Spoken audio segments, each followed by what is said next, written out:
What's up, y'all? Welcome to the Geek Out Room. Today we are talking about Eddington. If you have not seen this film yet, please go into it blind. Do not watch trailers. Some films you just have to go into on blind faith. This is one of those films. It's that good. We're going to be talking about spoilers. So again, if you have not seen the film, please pause, go watch it, come back and join us. With that being said, you've been warned. Let's get right into it. Eddington is my favorite film of the year now. Sinners had it. Eddington took it. I'm not feeling bad for it. It did not. No, it took Sinners' spot in my heart for number one. And I'm struggling with it because I really loved Sinners, and I hope Sinners wins everything at the Academy. But man, Eddington was a treat. So it was nice seeing Pedro Pascal in a role like this. I don't think I've seen him like this since Narcos. I have not seen The Materialists. I don't know how I've heard great things about him in that, but I have not seen it. This is the first time I've seen him in a non-superhero or big, huge franchise role in a while, and this is good. I'm counting The Last of Us as a huge franchise thing. So yeah, this film was really cool, man. It was like four different films in one. Usually that's a bad thing, but here Ari Aster just controls.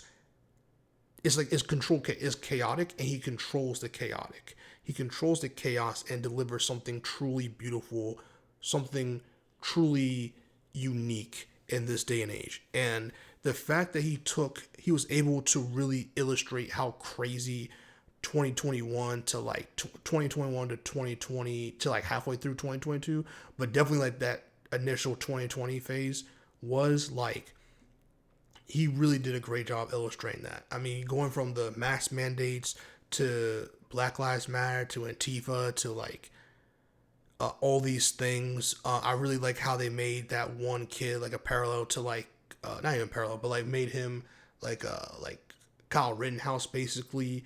So doing the Kenosha protest shooting riot situation, like he pulled so much from 2020 and put it all in there. And I think, I could be wrong, because I forgot who it was, but they're scrolling really fast on their phone. I think they also did a good job of like Twitter feeds in here to capture what Twitter feeds were like during 2020. And I think there was one about the NBA being in a bubble for the NBA bubble season. I could be wrong about that, but I think they did. I saw a post about LeBron James in the film. I thought that was cool.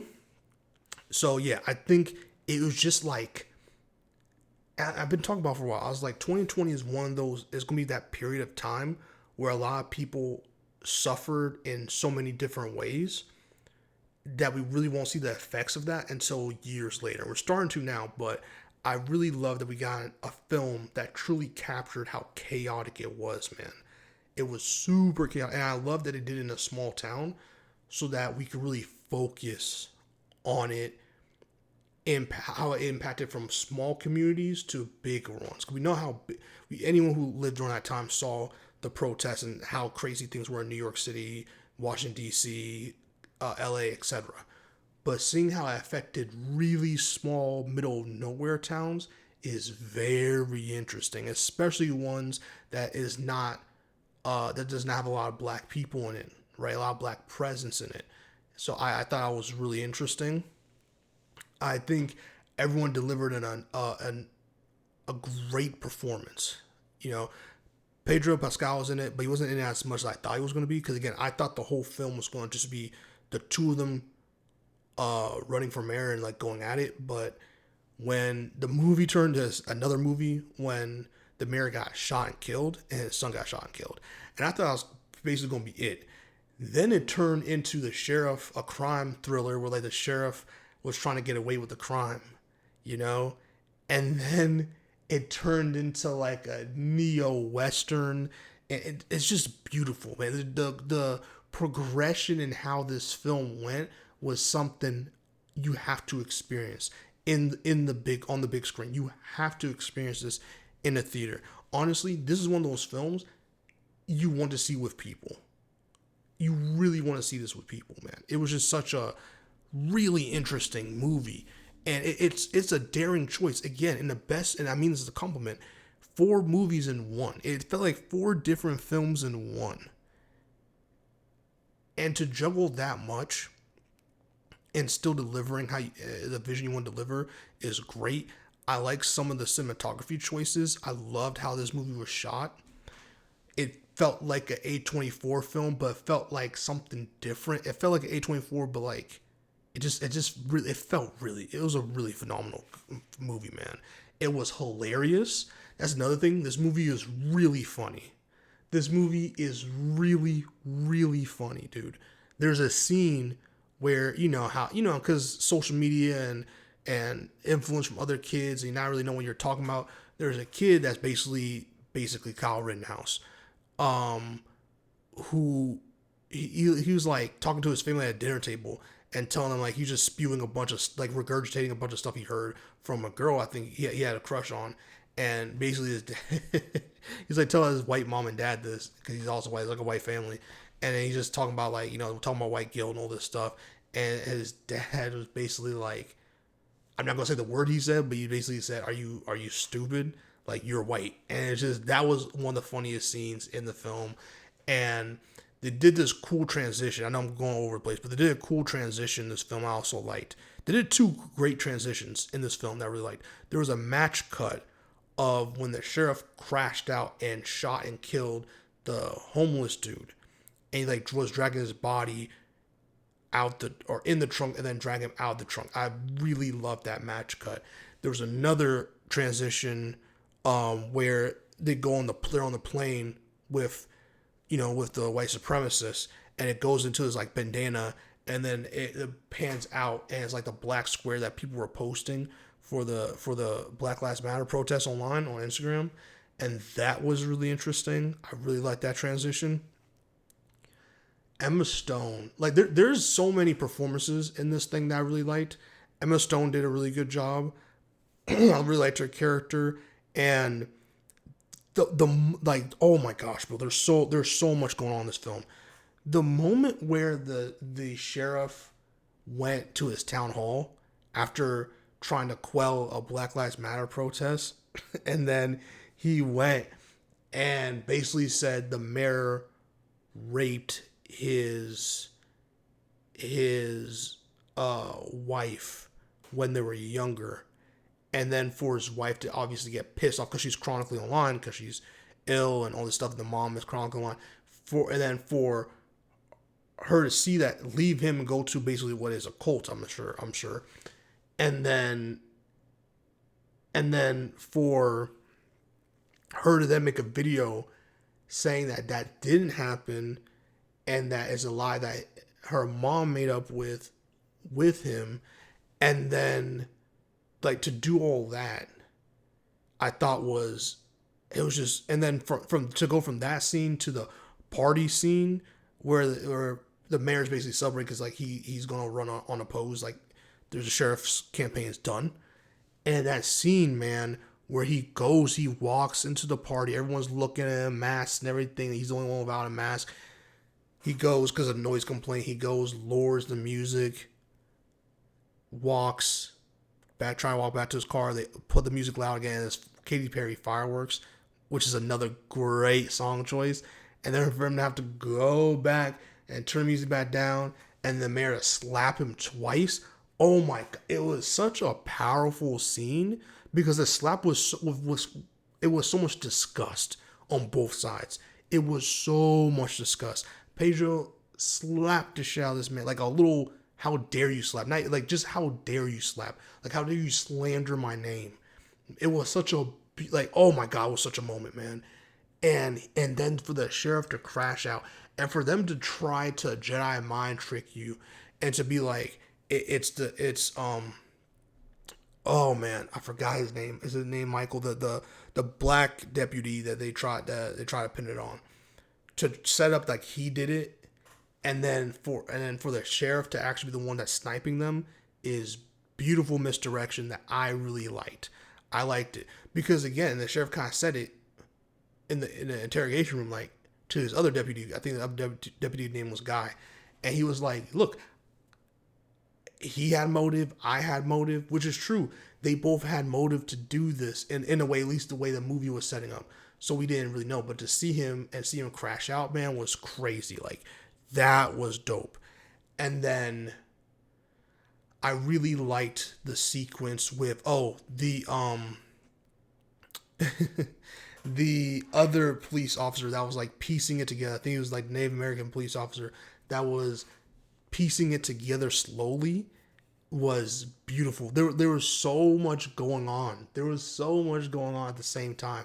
And to juggle all that simultaneously, still keeping the humor for the majority of it, and then keeping some of the suspenseful thriller parts was also really well done. And then to see it turn into like a shootout like the way it did, like they were hunting him down through, bro. They were on his ass. Them boys were on his ass, bro. And to see the sheriff drive through his town and to see it slowly devolve into chaos, man. Like uncontrollable chaos. You remember from the beginning of the film, he's like, it's over there on the other side of the country, because remember George Floyd thing was happening. That was in Minnesota. And so they're like, it's all in Minnesota, we're all in New Mexico, it has nothing to do with us. We know everybody in this town. This is a small town. I've kept y'all safe for all these years. That all that stuff's never going to reach us, never going to touch us. Like, we're not ignorant over here and all that stuff. So to go from that to see it slowly just turn to chaos and showing that yes, this chaos can reach any community anywhere, especially when you're on the news and people know about you, it can reach you. And again, with the whole Kenosha thing and so many other things, there was a huge thing of like influx of people who didn't even live in these communities flooding in and committing chaos and all this stuff. So I like that they add that to the movie as well. That's another thing that happened during 2020 that didn't really, like, that a lot of other people who try to capture that time forget about. And the fact that he add that there and made it such a powerful moment was really cool, because we see them hunting down the sheriff, bro. And it turns into just crazy. I don't know if you've seen the movie 1917 or no, the war movie where it's like all in one shot from that movie. The movie, there's a moment where like a bomb explodes, like it's like a jump scare bomb explosion. They did something like that, very similar to this, and that was epic. And seeing the body parts fly, like, that was a scene.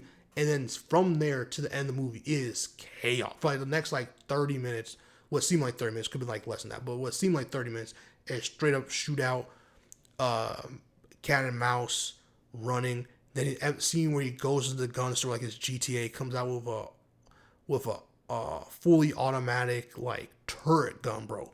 Starts just spraying wherever he can, and the paranoia, the fear, the chills that were delivered through those sequences and those moments led to a truly beautiful movie. There's very few movies that are like this with political and social commentary that also delivers some of the best, some of the craziest action sequences I've seen.